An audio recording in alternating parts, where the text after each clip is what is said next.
Good morning, everybody. Welcome back to the AJ Analysis channel and another live stream and another late one. You would not believe the technical difficulties that we have had this morning, but I'm hoping we are now good. We are now set up and we are now ready to talk. Because today, there's no match to look ahead to. It is the international break. Another one. Another long, boring, dull international break. But as we've said during the last two breaks, it is actually an excellent opportunity to sort of take a step back, to reflect, to assess what United have done so far. And that's what we've got today. This brilliant moment to talk about what United have done so far this season, what Ruben Amorim has been doing, what the players have been doing, who's been impressing us, what's been impressing us, but also what still needs a lot of work. And also, it is quite a nice moment to talk a little bit more about the weekend's match against Spurs, because it was a bit of a mixed match. It was an interesting one. I think United should have gone on to win the game. I think we deserved all the points. But it wasn't an amazing performance, and in the last two games United have just faltered a little bit with the two draws, but we are 5 matches unbeaten, so there is a lot to talk about today, because I basically want to talk about the whole season so far, which is, I believe, 11 Premier League matches and a Carabao Cup match as well. So there's a lot to talk about. There's new signings to talk about, the way that different players have settled in, which players are impressing us. There is a whole lot. Again, apologies for the fact that we are late today. You know when you have those days where it seems like nothing works? Well, I'm having that month right now, it seems. Just everything that could go wrong is going wrong in every single way possible. So do excuse me if I come across as losing the plot a little bit at times. I do apologise if that is the case. Anyway, someone who is keeping me sane is David in the chat this morning, as always, with a gifted membership. David, thank you very much for your kindness and your generosity, as always. Even when I'm losing my mind and nothing's working, I can always turn to David and the support of the chat in general, just full of absolute legends. So thank you guys very much. And David, thank you very much. Heroic, legendary behaviour. Anyway, United season so far looks a little bit like this. I'm not sure why those pictures are so blurry. That sort of sums up the problems that we're having today. United season so far, mixed. We can see, closer to me, the more recent results, nicer. A little bit nicer. 5 games unbeaten, 2 draws and 3 wins. Before that, we were all over the place. A loss to Arsenal, where we actually played quite well. A draw with Fulham, where we should have won, but ended up playing quite poorly. A Carabao Cup game, which apparently happened. I don't remember it personally. A win against Burnley, which was a really topsy-turvy win. A bad loss against City. A weird win against Chelsea. A bad loss to Brentford. Then some good wins. 3 consecutive good results. And then the last 2, which, like I said, have sort of, I don't know, just stalled the progress a little bit, and it seems to have resulted in every single United fan in the world no longer caring about the club if you look at views on all United related channels right now. It's been a mixed start to the season, but ultimately we're in a better place than what we were last year. This time last season, after 11 matches, I believe we were on 15 points, so that's 3 points better off for United. And I believe the stat is, I think we've played everyone now in the top 8, except, of course, ourselves, although it feels like we play ourselves every week, and Aston Villa. So actually, United have had a very difficult start to the season compared to a lot of other teams. Hopefully, after the international break, we've got some matches coming up that you would class as winnable. So some winnable games, some more favourable opposition. So who knows, maybe in a month's time, we're talking about United being in the top 4. And I think by that moment, we'll be in mid-December by then. United would have played a lot of games. We will really be quite far into the season and have a really good idea of who's actually performing well in terms of the different teams, but also the different players. So what I want to hear from you guys today is basically, how are you feeling? Are United overachieving so far? Are we underachieving? Are we about where we should be? Are we playing the style of football that you would like to see? Do you want to see better? Do you want to see different, even if to the same level? What is it you want to see? I think we are about where I expect us to be, but we need to go up another level for top 4. See, that's the big thing. I don't know how it's going to line up this year in terms of whether or not top 5 would be enough for a European spot, a Champions League spot. The top 4 looks so gettable this year. So gettable. We said that right from the start of the season. It looks seriously plausible for United to finish in the top 4. To finish in the top 3 potentially this season, maybe a little bit of a reach. But so many teams have fallen or stalled. Newcastle haven't progressed. Villa haven't progressed. Liverpool have gone backwards. Spurs have just returned to a normal level. There's those teams in and around us which feel very, very gettable at the moment. By the way, in terms of speaking of things not working, my chair is now dying again. But the good news is the new chair has been dispatched. So it is on the way. We will have a new chair soon. And soon you will hear me stop rabbiting on about slowly shrinking. Anyway, it's unfortunate to have drawn the last 2. But if we did win 5 in a row, we'd all be going mental about winning the league lol. We needed that expectation dampening. Would it have hurt for us to be winning the league? Would it have hurt for us to be in those conversations? Where would we be right now? We'd be in second, right? Or third because of goal difference behind City.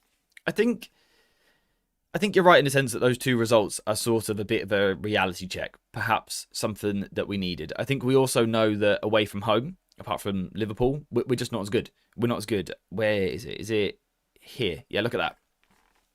At home, we win 80% of our matches. Away, we win 17%. So that's clearly something that we need to fix. I think something else that we need to fix and something that we need to have a look at some point is the second half. So I'm not quite sure what's going on there. In the second half, United seem to sort of dive. You know, we seem to really go down in our level of performance. Is that a fitness thing? Is it a concentration thing?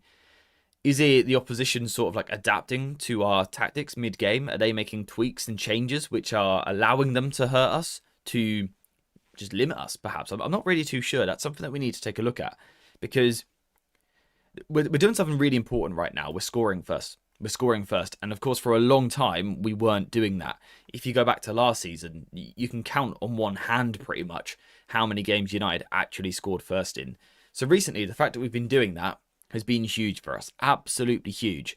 We spoke before about United were starting games quite fast, but not really making it count. We weren't taking the lead. We weren't scoring the goal. At the moment, we are, which I guess is a step in the right direction. The next step for us is to find a way to build on that. Either to build dominant, sustained performances, or to kill matches with more goals, or to find a better way, I guess, defensively of seeing games out. Against Spurs, it felt a little bit like after 1-0 up, particularly in the second half, we weren't quite sure what to do. We weren't quite sure whether to go for the kill or to sit off and protect, which I guess is understandable. We're not a team that has been ahead very often over the past year. So these are new problems, I think, for us. But is that a good thing? It's a good thing, right? That they're new problems. Last year, we didn't have to worry about how we manage leads because we didn't get into leads, right? So this year, the fact that we are starting to think, wait, what do we do when we're 1-0 up is a good sign. It's a sign of progress. The bar was very low previously, but it has been raised just a little bit. I think these 5 games have been settled. If not magical, if not amazing, settled, which I think we've needed. The past year has been so topsy-turvy, up and down, with a lot of downs. The last 5 games, it just feels like, what I would say is the last 5 games feels like a normal football team. Where, you know, we've won 2 games at home, great. We've managed a big result away from home against our rivals, brilliant. But also had a couple of sticky away games. It feels more like a normal Premier League side. Rather than like absolute crisis every week, rather than torture ball every week. It just feels a bit more steady, a bit more stable. We would love to turn those draws into wins. But it does feel like things are perhaps just settling. And I think if we can settle as a team, that might be when Ruben Amorim and his coaches and also the players get that chance to sort of apply new ideas, more complex concepts, if you like, to make United a more evolved team, a team that can do more different things. We're not there just yet. It was never going to happen overnight. But perhaps with that little bit of consistency recently, perhaps that's sort of a nice platform, a nice foundation for the first time, really, for Amorim to now build on. That's certainly what I'm hoping for. We sort of know that the base idea of his shape now. But recently we have seen some different things. And Mbumo playing on the left side at the weekend, for example. He didn't have to do that. Just fighting a sneeze. Cunha could have gone to the left-hand side. And Mbumo could have gone up front, for example. Or Šeško could have started the game at the weekend. So this is that idea, perhaps, of as we get the basics right, and Amorim has alluded to this from the start. Once we've got the basics right, once the squad know what they're doing, that's when you can then sort of tinker for different games. You can prepare for certain opposition and things like that. I feel like we're heading towards that a little bit, I would say. The toxic issue is if we score a lot of goals, we usually back off and relax, expecting to see the match out with no urgency at all until we concede 2 quick goals. Yeah, there's a problem there. There is a problem. We've got to get on the front foot more. I said it in the video for the Spurs game.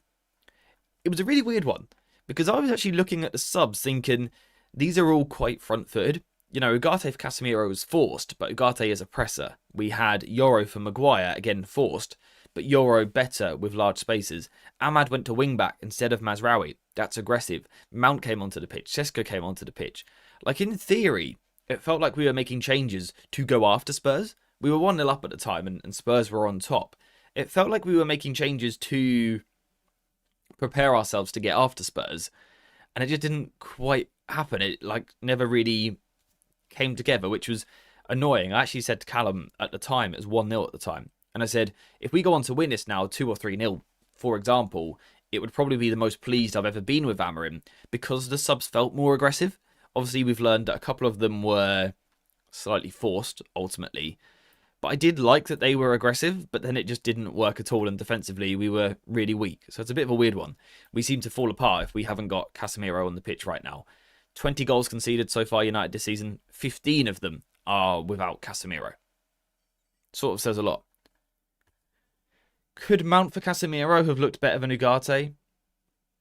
Perhaps in hindsight it's easy to say that, but for me I would suggest no. I think, you know, if you are bringing Casemiro off and you're looking at the bench, there was no Kobe, of course. So it's Ugarte, it's Mount, it's, I don't know, Xerxes and players like that.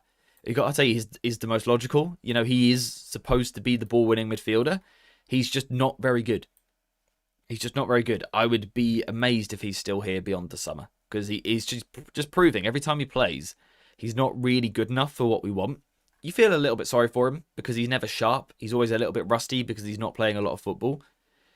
But we can't trust him. And I don't think you can have a player who's a big part of your squad, realistically your third choice midfielder, that you don't trust. So, and that's where we're talking about strength in depth as well. If Ugarte was as good as what we all thought he could be when he was at Sporting, you know, 3 or 4 years ago, that would be a great option from the bench. As it is at the moment, he's not. He's not good enough. And that is causing us a problem. We are weak when Casemiro comes off the pitch. Amorim has us scoring first and has improved us physically from the start, but we seem to still have 70 minutes in us, and we are still conceding 2 in a row. Yeah, I mean, the goals conceded are just outright a problem. You know, whether those goals are late in games or early in games, we're conceding too many. Where's the league table? If you look at the goals against, so, you know, Arsenal on 5, we know we're not as good as Arsenal, but we're on 18. Weirdly, only one worse than Liverpool. Not sure what's going on at Liverpool. But we've conceded 18 goals this season. That's too many. You know, that's Spurs and City combined. So that's a real problem. Interestingly, we're scoring goals. We are scoring goals all of a sudden. We are taking our chances a little bit better. I think at the start of the season, we had this problem where we didn't feel like we were enough of an attacking threat. That seems to have shifted. I still think United can get much better moving forward and can find a more almost reliable way, I guess, of creating chances. But we are scoring goals, and we haven't done that the last couple of seasons, particularly last year.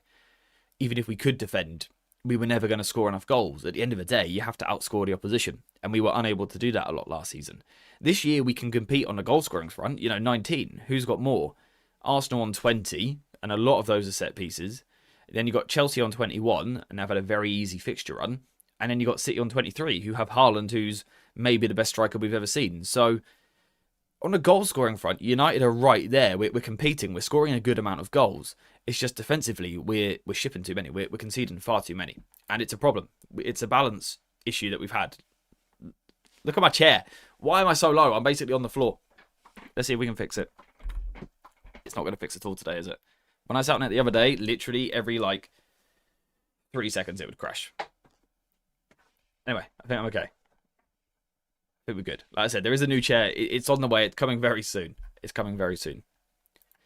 But yeah, it's the goals conceded that's the big problem, which is weird because you talk about Ruben Amorim as sort of like this back 3 manager, right? Often playing a back 5, 2 fullbacks at wing back, a holder midfielder and Casemiro. You almost expect it to be the other way around. You would think that we're almost solid defensively but weak on the ball. And that's not the case. Our goal scoring threat is there. We just concede far too many. Our next game is on the 24th with a home tie against Everton. I can see a Merseyside double looming. Yeah, there's a big run of fixtures coming up. Big run. There's Everton are in there. I want to say West Ham are in there. Wolves are relatively soon. I think we've got a tricky one against Bournemouth coming up as well. But largely speaking, there's a lot of very winnable games coming soon. Our defending from crosses has not been good. Yeah, which is another thing that on the face value doesn't seem to make an awful lot of sense, because we line up with 3 centre-backs. Granted, a lot of the time, one of them is Luke Shaw, who's a fullback. But still, we often end up with sort of 3 players responsible in the box. It's a bit weird the things we're bad at, right? It's almost not the things that you would naturally expect, I think, when Ruben Amorim was first appointed. With the possession not being the meta this season, or 90-plus point winner gives us the best chance to win the league since Sir Alex. If we peaked this season, maybe, but we're planning to peak in a few years. Yeah, it's frustrating. I really think it's there for the taking this year. Arsenal do look very good. City will be very good. It's those two for the league for me. We've got to be in that conversation of top 4. You know, in February, we still have to be in that top 4 conversation. In April, we still have to be there. Come those final games in May, we have to be within a couple of points of being able to secure that spot. We have to still be in a conversation. There is no excuse for otherwise this year, because there's a lot of poor teams. We've sort of positioned ourselves quite nicely. Considering the start, you know, after Grimsby, after City and Brentford, it almost looked like Amorim wouldn't be able to recover it. At the time, it looked like a matter of when, as opposed to if he would lose his job. It looked like it was going to happen any day. To go from there to where we are now, we have sort of steadied the ship, I feel, and got ourselves into a nicer position where we've got a chance at competing. You know, what we need to do now is level up again, kick on again, find a way of winning away from home, find a way of winning those games where you dominate the ball. We need to find a new strategy, but Amorim has proved that he can do that recently. You know, find a different way of winning. So we need to do it again. One thing I noticed is that our players want to understand their roles properly. I guess that's the reason why we have one match wonder performances from our players. Some have saviour mentality, and sometimes it's simple basics. I think the mentality is something that's been good recently. Conceding double goals is a problem. You know, conceding and then conceding again. Forest and Spurs being the 2 examples. Definitely a problem. Definitely a problem. But I think sort of the togetherness of the squad is much better. I think the squad just seems like they like each other rather than they want to kill each other. They look like they've seen each other before. They seem to me like they absolutely back the manager, and vice versa, the manager backs the players. That's good. That sort of just basic team level is there, which I think you always need to have any chance in any sport of any level. So it's great that we've got that. I think the mentality is good in terms of staying in games, willing to sort of battle, you know, when it goes against us, against Spurs. 2 quick goals conceded. We've seen us go under before and lose that 3 or 4-1. A draw ultimately with 10 men wasn't bad at all. Against Forest, we conceded 2 in quick succession. You expect us to go and concede a 3rd. But we didn't. We sort of find a way to survive, and I think that's important. I keep saying, if you can't play well, make sure you draw. Make sure you draw if you play badly. It's as simple as that. Make sure you have something to come away from the game with. If you win and play badly, that's fine as well. But the point is, hang on, let me explain this right. Make sure there's something from the game. For example, you can lose, but if you played well, you at least get something from the game. If you play badly, you get nothing, so you at least need a point. That's sort of how I always see it. And I think United have done that in the past 2 games. We haven't been amazing. We haven't been phenomenal. If you're playing quite poorly, get yourself a draw. Get yourself a draw. Because ultimately, over the course of a season, there'll be 3, 4, maybe even 5 matches where a team just doesn't show up. We've seen that from the very best City teams over the past decade, really. A team that's been like a robot, a machine at times. But even they will have 3 or 4 where they sort of falter and don't quite get the performance that you would expect, but they find a way of getting the points. I think United have been doing that recently, and I think it's very, very important. Yes, this is the current table, but the form has 1 match cut off on the side. I accidentally cut it off, but I believe that is the current table. But the form is just cut on the side. Basically, it's the BBC Sport. They do like the 5 results, and then they do the last one in the next column, and I just forgot to include that, basically. Yes, yeah, sorry. So the form isn't updated, but the points and everything else is all updated. My ideal top 4 at Christmas, not necessarily in this order, would be Arsenal, Chelsea, United, and possibly Sunderland. If Sunderland stay in the top 4 by Christmas, fair play to them. Fair play.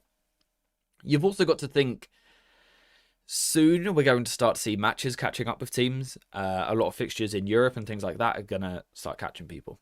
Anyway, I saw someone mention the Šeško injury. Simon, it was you. Now that Šeško is injured, put Mbumo and Cunha up front. But Xerxes does need to up his game. So, let's quickly talk about Mbumo. Thoughts on his tweaked role at the weekend? These are his numbers so far this season, and you can see his heat map on the left-hand side there. He's new. We are not used to seeing Mbumo playing on the left, but I think he did it very well. Considering we haven't played him there before. I actually think he did an excellent job. I was really pleased with his performance. Do you guys think there's something there that we can work with more as we move forward? Particularly with Šeško out, is there a time to experiment? Because we've commented a lot this season on the profiles that we've got on the left, the lack of winger, the lack of left-footed players sometimes, the lack of an Ahmad for the left side. Does Mbumo playing on the left potentially open up something a little bit different? Possibly. Now, what I didn't like at the weekend was that it meant that we had 2 fullbacks back in the wing-back positions, which isn't ideal for me. That's not what I like to see. What if, though, you find a solution like this? Is there a solution here? Because now you've got a winger on both sides, Mbumo left, you've got Ahmad right, you've still got Cunha in the team. What are your thoughts? We've got Steve Brooks in the chat with a 4-month membership. Steve, thank you very much. Tinkering in-game is a problem, especially in the back 3.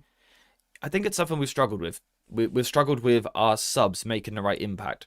Some of that might be squad depth, the change of profiles when you go to our bench. Maybe we're making the wrong subs at the wrong time as well. I think we always feel that the back 3 isn't quite as flexible as other shapes, because sometimes you have 5 defenders, and defenders normally aren't as flexible positionally as what midfielders are, for example. So I think that is one of the problems we've had during games, sort of making these changes to affect things. But yes, thank you very much for the membership. 4 months. Love that.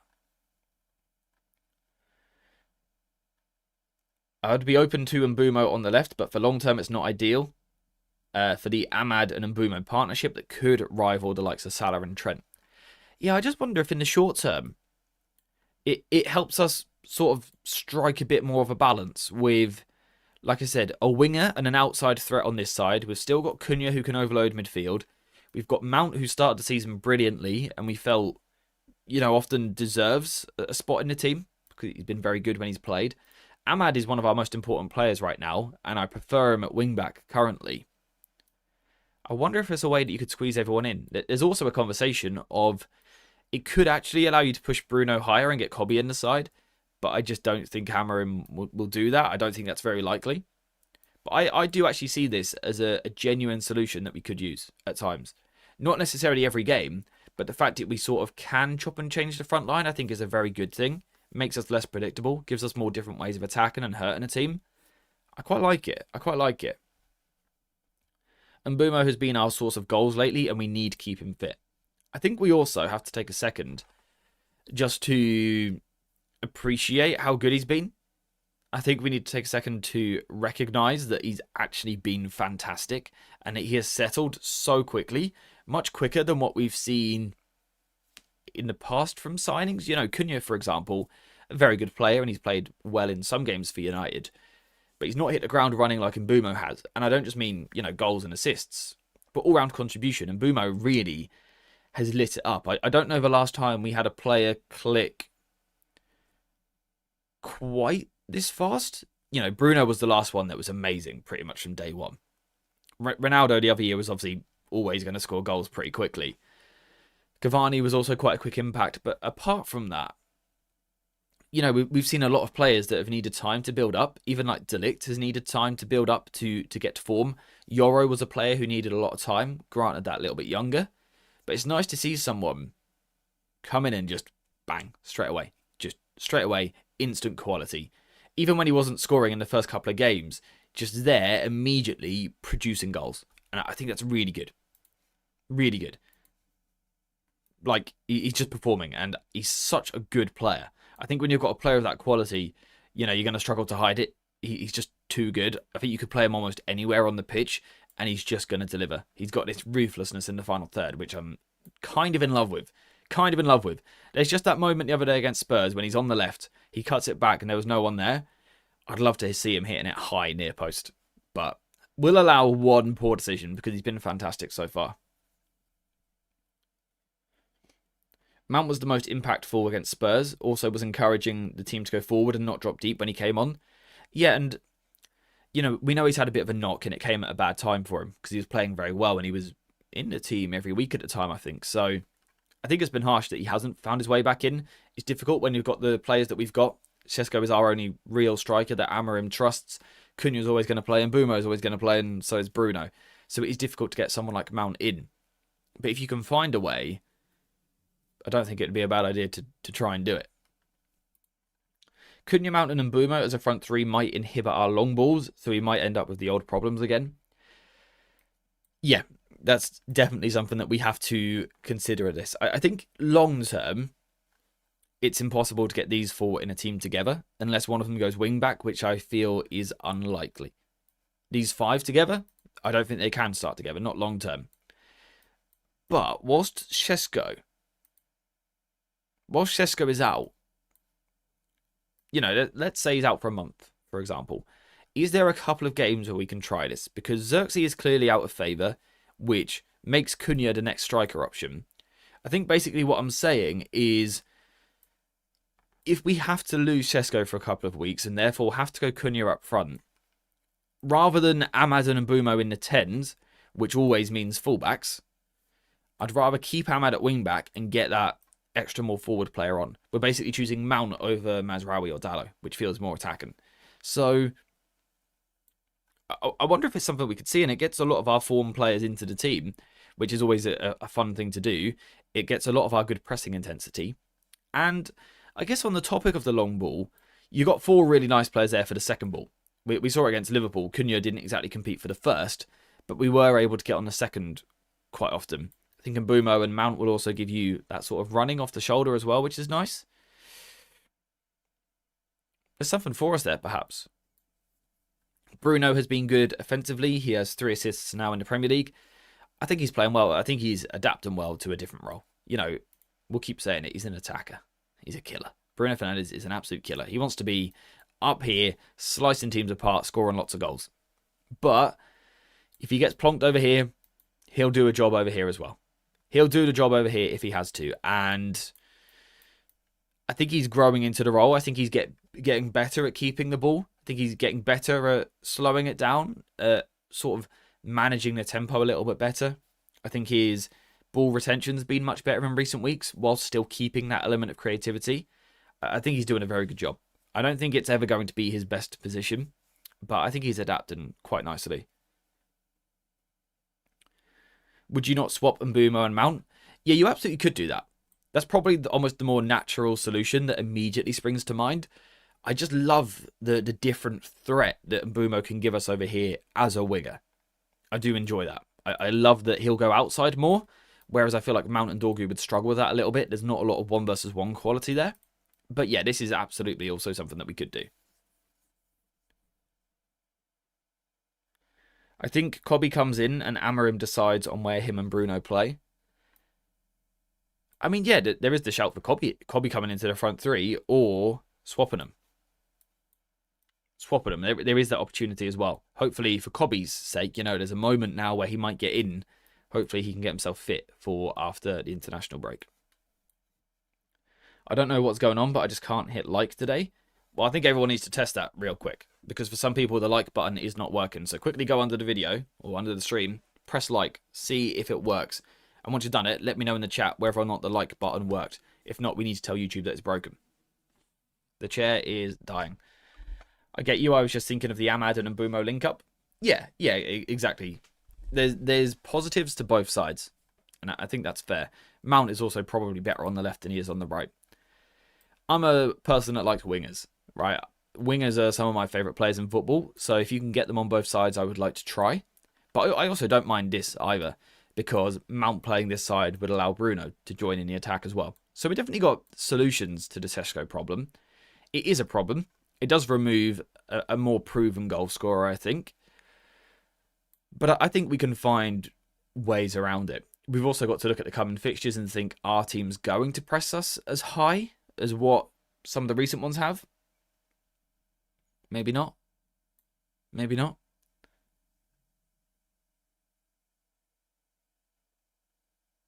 The like button is working on my end. I love that, Simon. Liking the stream on the TV has slightly changed. You go down, not up on the remote. Guys, if you're on TV, check it. Check it. Good morning, Chad, my friend. How are you? How are you?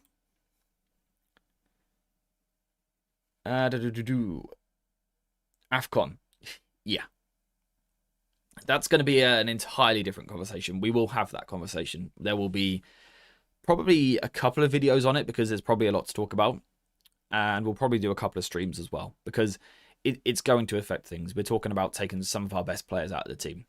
I saw a thing the other day that there's a chance we're going to try and basically hold Mbumo as long as possible, not release him till sort of very last minute for international duty. So hopefully we can get sort of the most out of him possible. But also he's going to want to go and represent his international team, and as he should want to do that. He will go do that. United are just going to have to adapt. We're going to need everyone else fit and ready to step up. The depth will be tested. I think next game we need to be aware of Everton's game. They have some good crossers like Grealish and Garner. I think Everton are quite a nice side. I haven't seen loads of them this season, but I think if you look at their squad, sort of the technical level has increased a little bit from the past few years. I like them. False 9 Xerxes, let Mbumo and Cunha run in behind too. Yeah, or also, again, someone like Mount, perhaps instead of Cunha, likes to be a runner off the ball. I think, realistically, immediately after the international break, we will know whether or not Xerxes stays at this football club. Because if our only striker that's played so far this season gets injured, and our only other striker doesn't come in, that's a pretty clear message. You know, we'll know by the end of November, basically, whether or not Xerxes will be here, perhaps beyond January, but certainly this season. If Xerxes doesn't come in and get some game time now, he might as well pack his bags and leave, because we're just wasting everyone's time at that point. He's not going to play. If he does come in, he does play, plays well, then perhaps he's got an opportunity to sort of like re-spark his United career, which I'd love for him, because I still like him as a player. I still think he's a very good footballer. Probably not in the mould of what Amorim wants from his striker, but if we're forced to adapt again, why not give it a go? Why not give it a go? Can you do a video on who you would sign in January to give us the edge? I will absolutely be doing that. I will probably be doing a couple of videos, sort of perhaps wing-back targets, maybe centre-back targets, midfielder targets, and depending on the injury situation in the forward line, maybe something up front as well. It's just ridiculous that the first central channel through ball was given to the striker after Mount came on. Apart from Mount, we just don't give through balls. I don't know why. I said this during the match. I said, we're talking about Šeško and wanting him to sort of get an opportunity from the bench to find his moment to score, whatever. How often, right, genuinely, how often do we give our strikers sort of like a long-range 1-versus-1? And when I say long-range, I don't mean shooting from 40 yards. I mean one of those moments where the through ball is slipped and sort of from this position here, you've got to carry from just outside the box, run through, and then you 1-versus-1 the keeper. Like, we never, ever, ever seem to get into that position. The other day we got close with Mount and Šeško. I feel the ball was slightly off from Mount. It wasn't quite, he didn't quite execute it perfectly. I also just don't think Šeško was expecting Van de Ven to be there. He sort of didn't act instinctively, I didn't think, Šeško, which was a little bit frustrating. Very frustrating. I probably hit a couple of things at the time, okay? I'll admit that. But yeah, I don't know that it's a massive Šeško problem. But yeah, it's weird, right? That we never seem to we never seem to get that sort of slide through ball for someone to run onto. You got 5 seconds, 3 or 4 seconds to make a decision, try and put it past a keeper. We don't seem to create those moments very often. Should we buy Anderson from Forest for 100 million? We should try our best to sign Anderson from Forest. I think 100 million is too much with some of the other players that are on the market at the moment. I think it's too much. I think the players stopped doing them after Garnacho missed about 6 last season. Yeah, he's quite guilty for that one. Rashford was obviously the one who would always get onto him in the past. We haven't really unlocked it yet, it doesn't seem.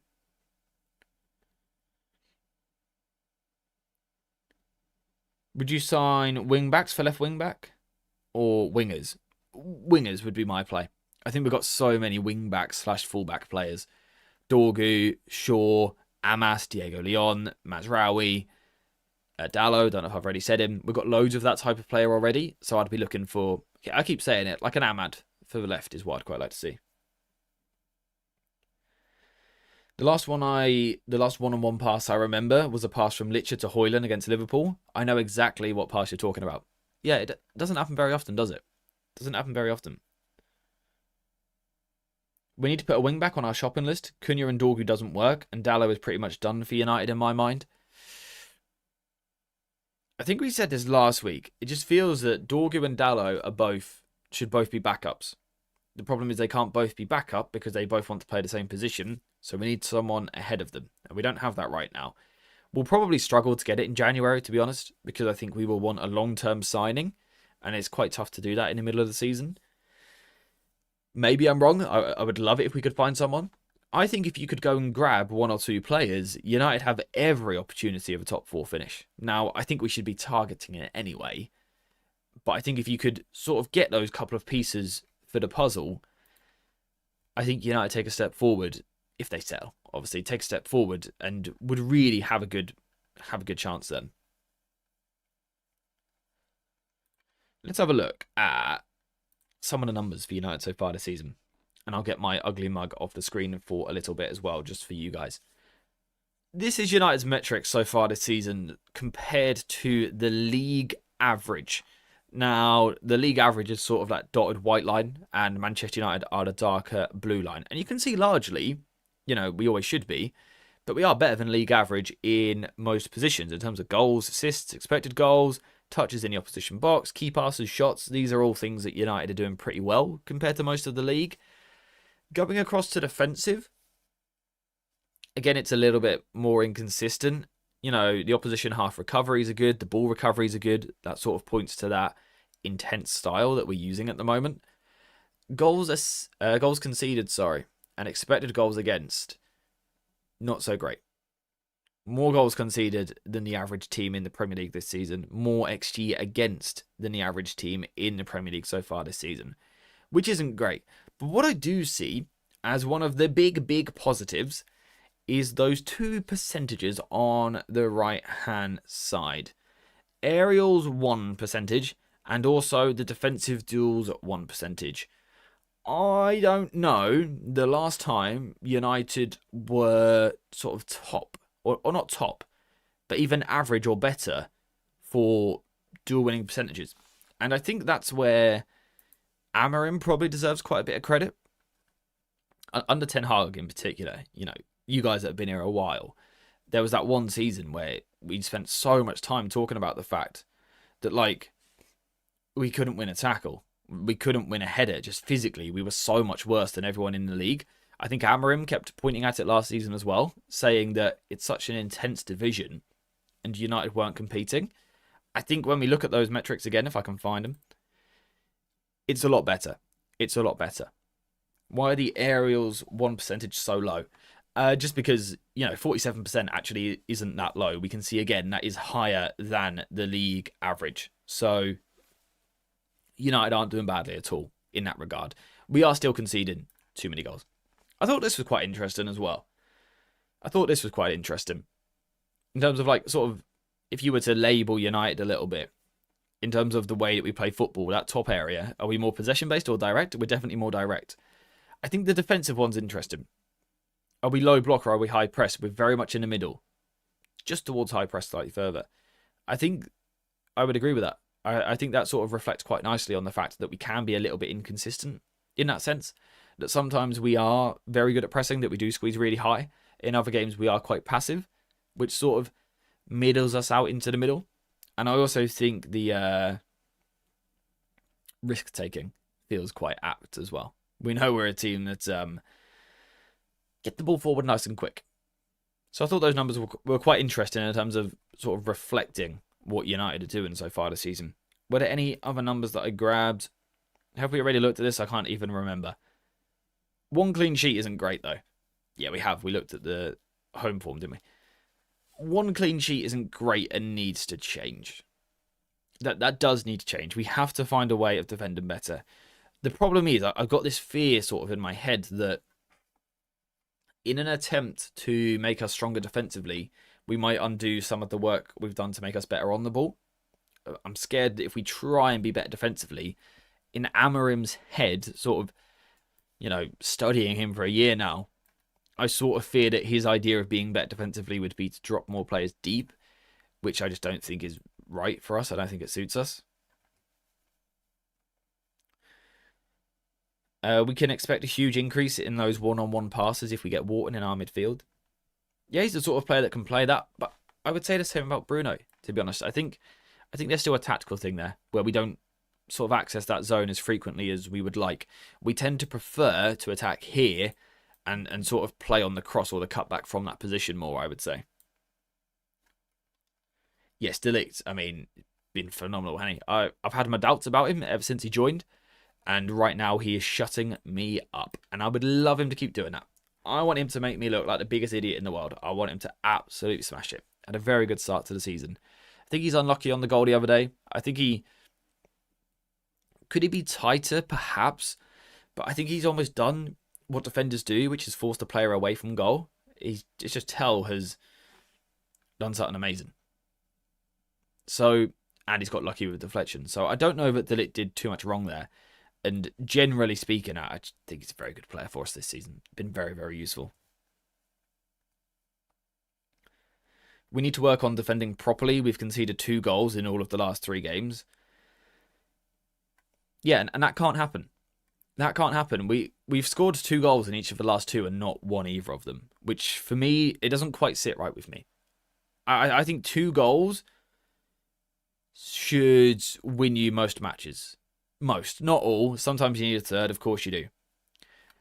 But I think, particularly against Forest, right, who have been horrendous this season, I think 2 goals should be enough to win. And it wasn't because we weren't sharp enough defensively. I think we've seen in both the last 2 games, defensively, the line being too deep in the second half. We sort of seem to come out and protect that lead a little bit more. I want us to get up here. I want us to get up here and play the match over here. Better in both boxes is Amorim code for Maguire plays and we go 10 yards deeper. It is. Solid in the middle in Amorim code last season meant Casemiro and Ugarte were in the pivot. Yeah, and it's weird. I think it's changed this year, hasn't it? I don't think Ugarte would be in his sort of solid in the middle category anymore. It was an unlucky deflection. Yeah, like I said, I think he can be a little bit tighter, but he has done his job. He's forced the player away from goal, which is what defenders are supposed to do. So he's sort of like done 95% of the job. Maybe the best centre-back in the world gets a tackle in. Ultimately, he pushed the player away from goal and blocked the line of the shot. And yeah, got unlucky with the deflection, which is unfortunate because De Ligt didn't deserve to concede 2 the other day. Always believed in Ugarte, but I've lost belief in him. So rash and unaware when he's playing. Could have easily prevented both Spurs goals. I think Ugarte's got this problem where he gets attracted to the ball and wants to defend the ball rather than defending the goal. And I think they are different things. He can go ball chasing at times rather than thinking, actually, if I just hold my position here, my goal's behind me, they can't get there. Sometimes he just wants to go out and bite. He wants to, his strength is being intense and sort of biting into tackles, snapping into tackles. But sometimes that comes at a cost to the team. If you're going all the way out here to bite into the tackle and not covering the space and not covering your goal, then it's not good defensive play. It might look fun. Fans might like it. They might like to see this player being aggressive. But actually, a lot of the time, it just leaves you weaker at the back. It leaves you exposed. So it's not working. It's not working at the moment. I can't wait for Lisandro Martinez to return. Hopefully that's going to be soon. Hopefully it's going to be soon. It looks like it could be potentially this month. If not, at some point during December, I would certainly expect to see him. And I think at that point, we will have the question about Luke Shaw. Because Amorim likes him. That's been very obvious from day one. If he's fit, he'll play. Sort of always felt like the message. But Lisandro Martinez would change things. Does Shaw go to left wing back? Does he keep Lisandro Martinez out of the team? I don't know. But he could be, Luke Shaw could be the player that is the left wing back that is better than Dorgu and Dalot and can hold Dorgu and Dalot as squad players, so Shaw could be the starter. The big question is going to be his fitness, whether he can play wing back, whether he has whether he's robust enough, I guess, to sort of get up and down the pitch for 90 minutes these days. I don't know if he can do that anymore. We'll have to find out. But I think it's a conversation that we'll certainly have quite soon. I'm surprised we hung on with 10 players. Richarlison thought he won it. You can't beat, by the way, seeing a player go absolutely leery like that, taking his top off, nearly crying, doing about 16 different celebrations in November just to not win the game. Love it. Inject that. I actually don't mind Richarlison, but I love to see that. Love to see it. I watched Crystal Palace versus Brighton last time out. Wharton, did he play? I don't remember him playing. He was invisible. Hey, we all have bad games, right? We all have bad games. We've seen Bruno disappear for 90. Doesn't mean he's a bad player. Shaw left wing back for the last 25 minutes would be elite, especially if we want crosses into the box or balls into a left channel. Considering we find that free space so much, I would say Shaw and Mbeumo are the two best crossers at the club. Shaw, arguably top. I really think his delivery is good. It would be nice to finally see that really being used to its full effect. Like its full potential. That would be great to see. I just don't know if he can get there. But I think some of his passing from that position could be really good as well. Sort of feeding. If it was Šeško up front. Where on earth is Šeško? There he is. Shaw feeding from that channel. Let's say someone makes the run past and then you feed in there. I think that could be a lot of fun. A lot of fun. Everyone who's anyone in football thinks Wharton is a top talent. Baleba doing bad, but is still a top talent. Iffy mentality, maybe. Yeah, maybe he just, in the case of Baleba, just had a bit of a wobble this season because he thought he was going to get a move in the summer. He didn't get it. Now he's a bit uncertain. That happens. Baleba was good versus Palace. I don't know if you're being sarcastic or legit. If you're being legit, it doesn't surprise me. He's a good player. Very good player. I'd rather have Wharton. That's fair. It's the second time he does that and they can see the goal right after. There's also another time where he does that and VAR cancels the goal. I'm not sure what we're referring to. I will be honest. I think I might have missed something in the chat. Did I miss something? I'm not sure. The centre need to attack the box more for crosses. Yes. Cast your mind back 12 months. I believe today is 12 months to the day since Amorim sort of stepped foot into the football club properly. First game against Ipswich last year, we had moments where we got into the final third and we didn't have the numbers in the box. Fast forward a year, and that is a problem that we've still got. Of course, there are moments where we sort of address it. At the weekend we saw Dorgu try to attack the back post when he could. But I think, largely speaking, we're still not occupying these areas well enough. And I think that is because of our style. I think because we play direct, it means we play quick. And when you play quick, it's difficult to get players forward. I think the teams that do it best, Arsenal have a lot of men in the box always. But it's because they play slow and they're a bit more methodical. And, if I'm Mount playing for Arsenal, I know I can gamble into the box because I know that these guys are going to look after the ball and keep it. And sort of over time, we're going to build our way into the box. But at United, it's not so doable because we're not so reliable with the way that we progress the ball. We don't attack so reliably. We're a lot quicker. So it's almost difficult. Our players don't seem to actually catch up in time. Oh, you meant Richarlison for the celebration. Yeah, I do love it. I do love it. It's glorious. Baleba was good, covered the entire pivot, and is a better passer than you'd think. Well, we absolutely love to see that, as long as it doesn't drive his price up too much. I wonder whose name is going to be more heavier linked with United next summer. Baleba, Watt, and Anderson feel like the top three. Last year it was very much Baleba. I wonder what it's going to look like come June. None of the midfielders are good enough for a 2. Casemiro is old. Fernandes isn't a midfielder. We do need to take a moment to talk about Casemiro, though. Because you can say what you like about him. Past his best. Yeah. Past his best, for sure. Struggles to cover the ground sometimes. Can get beaten at all, or someone can dribble past him because he's not the quickest in the world. But there is a difference when he's on the pitch and off the pitch. We're a very different Manchester United team. A very different team. The stat is that we've conceded 5 with him on the pitch, 15 with him off the pitch. That's insane. That's insane. Considering the amount of football he's played this season, we've only conceded 5 goals with him on the pitch. Like, that's insane. That sort of level of impact on the team. Now, is it coincidental? Maybe. Maybe we concede late because we're tired, not because Casemiro came off. I don't know. But I certainly think I'm, at the moment, more confident when Casemiro's on the pitch, which I didn't think I'd be saying 18 months ago. I didn't think Casemiro would be our starter this season because I was hoping United would upgrade. I still do hope United upgrade. If we're building for the future, we still need someone better than Casemiro. But I tell you what, so far this season, he has been such an important player for United. He's our second top scorer.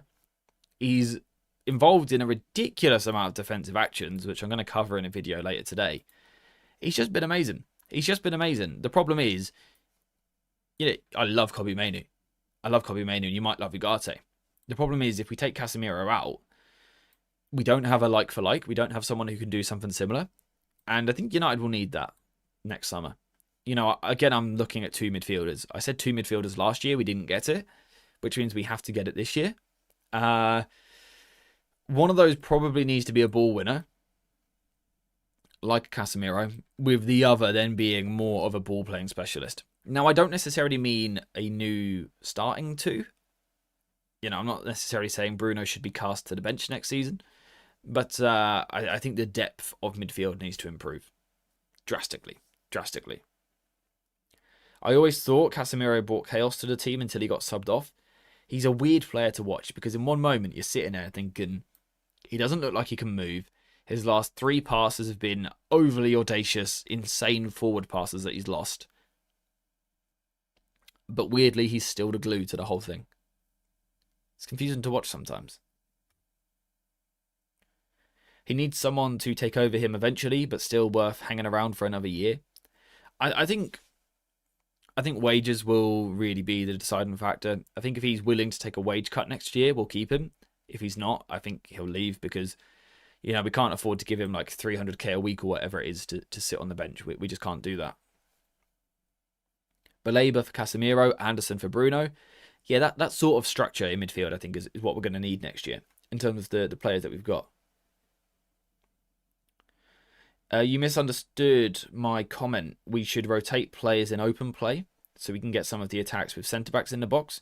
Our best aerial threat like De Ligt and Maguire or Casemiro. That's an interesting idea, actually. That is an interesting idea. We saw at times last season, Lisandro Martinez did start getting more involved. Obviously, not the goal-scoring threat you think of from a centre-back. But there was that run against Liverpool and Fulham, he says. With chest. Fulham. Where Lisandro Martinez did actually become more of an attacking threat in the final third. Be interesting to see if the system evolves when Lich comes in. I don't know if you guys saw the comment the other day. I can't remember exactly how it went, but it was like Amorim said it. When we're a better side, when we're a more evolved side, the centre-backs will be good enough on the ball to dictate the game, control the tempo of a game. that sort of screams Lisandro Martinez to me. That really, his name just jumps out at me when I hear a comment like that. So I think he'll find his way back in the team relatively quick. Again, it comes back to Luke Shaw. Where does he then go? Where does he get pushed? I'm not sure. But I think Lisandro Martinez, if he can stay fit, I think he's got a place in the team. I think he does. I think he's got every opportunity to play a good number of games for United this season. Amorim's second year will be tough, I think. See how he fares up over the festive season. I think it's a big 6 weeks. It feels like every game week we talk about this. I guess that's how life works, that's how football works, right? Every week is an opportunity. This week's a little bit different because of the international break, but I think certainly the second we're back in action, we're going to be looking at games going, all right, this is a big test for Amorim. This is a big measure of how far we've come. This is a good reflection of where we are as a team. So I think we're going to be saying that every week until the end of the season, or every week until we're comfortably in the top 4. Whatever comes first, I think we will be saying that. So, Amorim unfortunately had a horrendous first year. I don't think there's any... I don't think you can dress it up any nicer than that. He had a 3 or 4 out of 10 first year at United, at best, right? Which means he's always going to be under pressure. But what he has proven in the past 5 games is that he can find results. And ultimately, that's the job of a football manager, to give your team, to give your players the best chance to win. Over the last 5, he has started to do that a little bit better, a little bit more consistently. And like we said earlier, that's the building block. That's the building block for Amorim. If we come back from the break, go and beat Everton, go and beat... Is it West Ham after that? Someone, I can't remember who it is. If we can go win 3 out of 4 or 4 out of 5 after the international break, then I think you have to fully be behind him, because our record at that point would be seriously impressive. We would find ourselves in the top 4, and we would have beaten a different type of opposition. So, big time coming up. I'm hoping that after the break we don't have any players injured. I always worry about the break. Yeah, there's always certain ones that you look at and go, please don't get injured. Like, we might be able to lose him or him, but we cannot lose him. It always feels like that. Yeah, fingers crossed, there's nothing we can do, right? We just got to sort of hope that the important players stay fit. And I think we all know who those players are, right? That we need to keep alive and ready and playing. There's certain players, I think, now, which are very clearly in the starting 11, very clearly deserve to play every match. Then we've got some others which are a bit more inconsistent and are sort of battling for places a little bit. I'm happy that we are unbeaten in these 5 games. Yeah, me too. Me too. Very much so. It's been nice not to have a crisis. It's been lovely not to need a therapy stream every week, even though I do enjoy them. West Ham will be tricky. They're trying to get points to save their season. Yeah, it will be. It will be. I think Everton will be tricky as well. But I think they're games we've got to win if we're serious about where we want to go. We are ahead of what many fan channels expected us to be. The fallout to the Grimsby game, putting aside any clear improvements there to see, I'll be glad when Drama FC is over and we settle. And I said that earlier. I feel like the last 5 games have been the beginning of a team settling. No crisis in the last 5 weeks.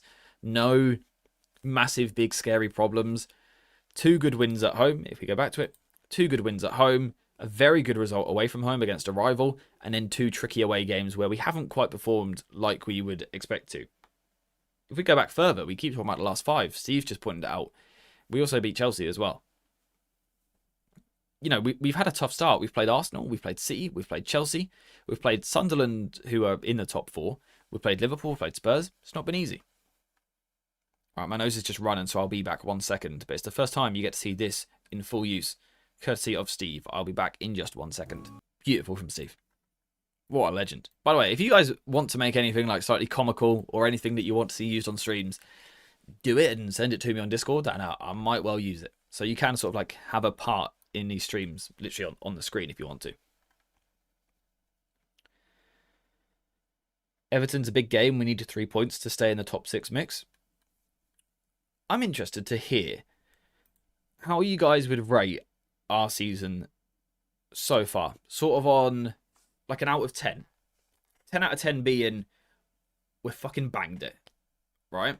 1 out of 10 being someone save us. Where would you have us so far this season? Thinking about,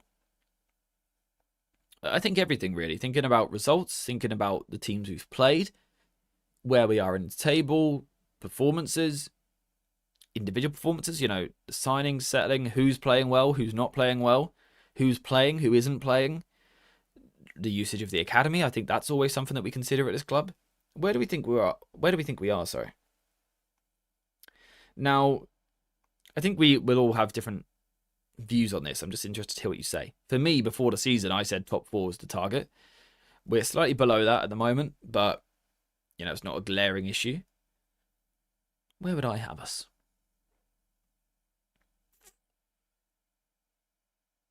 I think I have an answer, but I'm going to let you guys go first.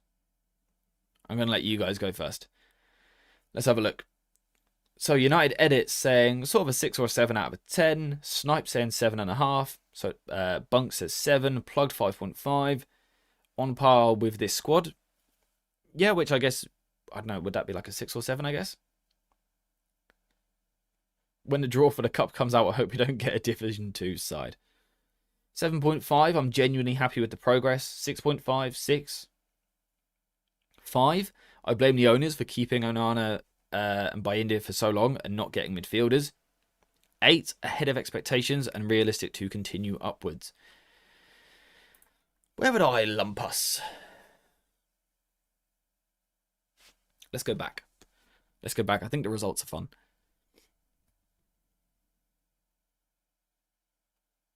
I'm trying to like think almost week to week where I would have had us. You know, game week 1, I think we played all right.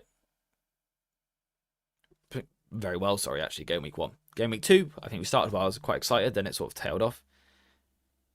I'm trying to think sort of like where my head has been at, sort of week by week so far in the league this season. I think I would have us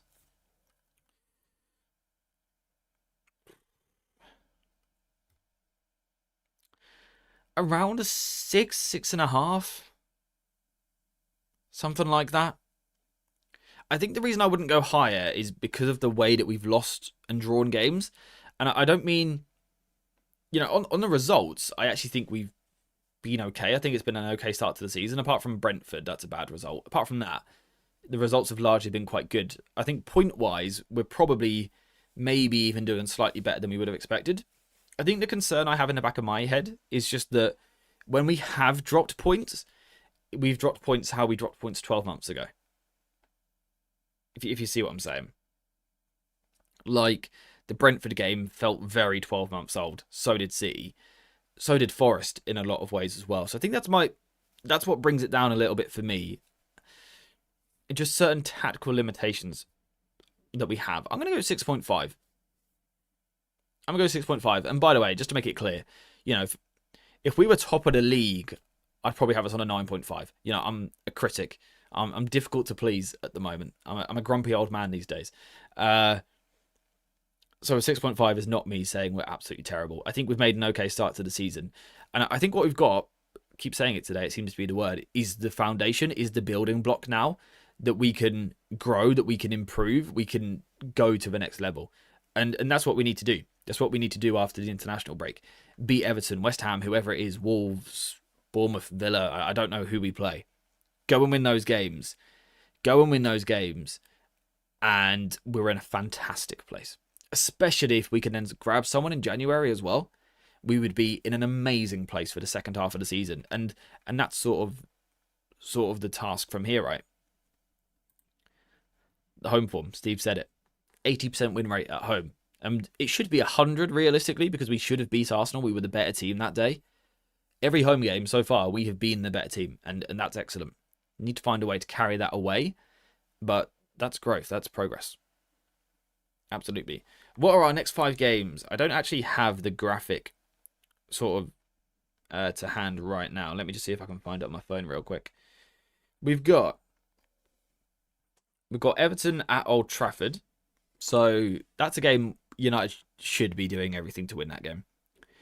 Then we're away against Palace. Not easy, but again, a game where I would expect us to do reasonably well. Away at am I reading that right? No. Home to West Ham, and then away at Wolves. and then at home to Bournemouth. That Bournemouth one will be very tricky. That Bournemouth one will be very, very interesting because that will almost be 12 months to the day since we played Bournemouth at Old Trafford, I think, last Christmas time. And we're terrible that day. Terrible. Would you not give us a bit of leeway considering the teams we've played? A lot of top half of the table teams. Like I said, I think the points tally is closer to like an 8 out of 10 compared to what I was expecting. You know, when I saw the fixtures at the start of the season, I was worried. We know we tend to be better against the big teams anyway. Like I said, the thing which sort of holds my rating lower is the squad management a little bit. Not helped by the fact that we went out of the cup, but that we're not seeing the likes of Cobby in the team. That is a problem for me in terms of the long-term future of the club. That is a problem in terms of where I want us to go. I think it's that fact that a lot of the problems are the old problems. They really drag the rating down for me. They really, if we were losing almost in a different way, it'd be different. It's the fact that when we do lose, which has been much rarer this season, which is great, but when we do lose, it's very familiar. When we do draw, it's very familiar. That needs to go. That needs to go. You know, it's not going to take too much, though, for me to bump my rating up to a 7, 7.5. Win like the next 2, and I might even jump it. That would probably jump it enough, to be honest. So,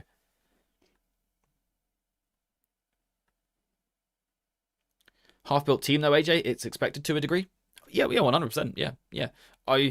But like, had no expectation of getting towards an 8 out of 10 this season because I don't think that's where we are at. I don't think we're in a place where we can do that. In my head, what I value, what I see as an 8 out of 10, a 6 out of 5 out of 10. Trust me, is me saying United are in a fantastic position to build something. We haven't built it yet, but what we have done is we've put this lovely block in, lovely foundation. Now we can go and build towards those 8s, towards those 9 out of 10s. Right now, we're not there. We did go out to Grimsby in horrific fashion. We were battered by City. We were battered by Brentford. We struggled against Forest. We nearly threw it against Burnley. We nearly struggled against 10-men Chelsea, even though we had 10 eventually as well. It's far from perfect this year. But for me, there's a lot that we can build on. There's a lot that we can build on. The home form is a big thing. We've got to keep that. We've got to keep that going. If we can, I'll keep saying it, United can get top 4 this season. We can absolutely get top 4 this season. We can get top 4 this season. Can you hear my stomach rumbling, by the way? I'm a hungry man. I'm a hungry man. And I've also just seen the time. It is time that we start wrapping the stream up. Is there anything else that you guys quickly want to cover before we finish the stream? Normally, we go to predictions, but we don't have a match this weekend. Maybe we can do a prediction still. I want to hear where you guys think United will finish this season. Maybe we can update that every international break. We can sort of get a vibe of what we're thinking. So that's the prediction for today. Where do you think United will finish in the league this season? I just love to be optimistic with this team. Seen it since Villa last season. Amorim can get it right. Overall, I'm happy. We can get top 4. Yes. Steve, by the way, you pointed out Casemiro missed the Brentford game. I think you will find he also didn't start City. Don't think he started City. Let me fix the chair. I don't think he started City either, right? Both games in which we conceded 3 goals. He didn't play or he didn't start. Brentford he missed entirely, obviously, because of suspension. I'm pretty sure he started on the bench against City. He did. It was Ugarte and Bruno. Casemiro didn't come on until the 80th minute. He's a key player for us. My stomach is rumbling like mad. It's actually crazy. He's so key for us. I'm going to do a video on it later, why he's key, why his form's better this year. Looking forward to it. That will be out later this evening. What are the predictions in the chat? 5th, top 4, 5th, 6th, 5th to 7th. Top 4 predictions of City, Arsenal, Palace and Liverpool. That's a rogue one. That's a rogue top 4. I want 3rd, but realistically maybe 5th. If we rated our starting 11, where would it rank? I would say top 4. Yeah, be around 4 5. Hopefully 5th is a Champions League spot. I think 4th, 5th, 6th is where United should be. I think at this stage, sort of in the project, the players that we've got compared to the rest of the league, factoring in that we've got that extra rest as well over a lot of teams, 4th to 6th is where we should be. Top 4 would be the dream, right? Very doable. Very doable. I think we can get 4th, but I think it's more realistic we will be 6th. Interesting to see our results and performances during the African Cup of Nations. Yeah, that's going to be a big factor in our season. Of course, it's going to affect other teams as well. Probably not quite as much as what it affects us, though. I think we are going to be one of the teams that is hit the most. Hopefully those players do amazingly for their nations, first of all. But not too amazing because I want them back. You know, I do want them back with the United squad. I would like us to try and get as many games out of them as possible this year because I think they're key players. I think that's also why immediately after the international break, there is pressure. There is pressure to build some results, to build some form before we lose people. You know, we've got to make the most of them while we've got them, sort of thing. So, yeah, we've got to get those wins in after the international break. We've already played City, Arsenal, Liverpool, Chelsea, Spurs, Sunderland, and Brentford away. Brentford, one of the best teams in the world at home. Yeah, if you look at the top 8, the only teams we haven't played against are United and Villa. Right, and we can't play against United, or we do it all the time. So yeah, only leaves Villa from the top 8. I always think it's interesting to see how we fare against the Bournemouths and the Palaces of the world as well, which we've got soon. Because they're not an easy one. Brentford, obviously, a team that battered us. Do you not think them winning AFCON gives them an extra boost? Yeah, very possible. Very, very possible. I'd probably need to look at the fixtures that we're looking at them missing as well. Chips, mash, or roasties? I'll tell you right now, mash is at the bottom. Roasties are maybe the greatest food of all time. But I do love myself a chip. What, more than one chip. Roasties are incredible. Roasties might have to be top. Mash is mid, though. So mid. Would we beat United? That's a great question. If every team in the league was Manchester United, how many points do you think United would get? I wonder.